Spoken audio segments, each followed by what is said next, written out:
So now, as we are finally ready to start thinking about the jobs and careers that you are training for and will be moving through, let's start by saying, well, where are human services provided? Where might you work?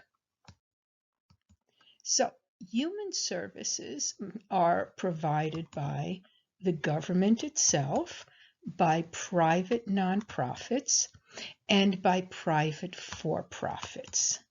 So the government, like the Department of Transitional Assistance, the workers there, Mass Rehab Commission, Department of Employment and Training, VA services, and in a way you could also say prisons. Private nonprofit organizations are the most common, and those are the ones where the greater likelihood is you will encounter people receiving services, job opportunities, not exclusively, but they are the largest source of human services provided. And that might be, right, a community multi-service center, day programs and residential programs for persons with disabilities, substance abuse treatment centers, job training programs, domestic violence shelters, transitional housing, elder services, and many more. And then there's private for-profit organizations, and in particular, one of the largest private for-profit providers of human services are many of the nursing homes. Again, some prisons are private for-profit, some substance abuse programs are private for-profit. So that's who might be providing the services, but where might these services be provided? And human services are generally either provided in a residential setting, which means where people actually live who are receiving the services, and those are typically group homes, nursing home, shelters. And they may be provided in non-residential settings, in places where people are not living. Could be a central location like a big government office, could be community settings where there are organizations right in the community. They could also be provided right on the streets.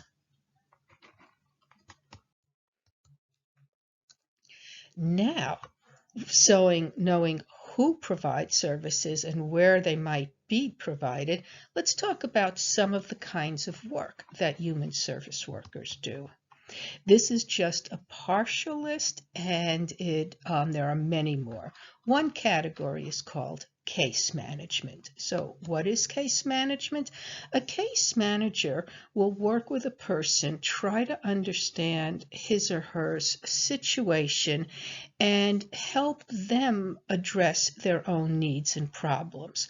Very often, case management involves referring the person to other services to access and get in the door of other places that provide the services they need. Counseling is more of a professional relationship working with an individual, a family, a group to accomplish particularly their mental health needs, but there may also be counseling around wellness, education, and even career goal counseling. Intake exists in many, many kinds of organizations, and in intake, it's the initial meeting with the person seeking services. The worker gathers information to help address the person's needs and to encourage and welcome him or her into the services. Advocacy is helping individuals secure their rights within a larger system, and it may involve working to make changes within the system. information and referral has a lot like case management, and is specifically to provide information about what services are available and to help facilitate referrals to other community resources. Teaching and training is another part of human services, and that might be job skills training, daily living skills training, family coping skills training, and more. And direct care is working one-on-one with people who need assistance to manage some aspect of their lives. And this direct care might be in a person's home or a residential setting. And it's most often working with either the elderly or persons with developmental delays or mental health issues.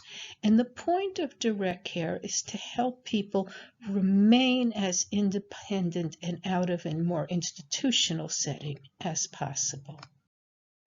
So now we've talked a little bit about who provides human services, where they might be provided, and some of the types of jobs that exist in these human services. And let's put it all together. So we have the government, and they may be providing residential services such as VA hospital services, and providing non-residential services such as the Department of Transitional Assistance.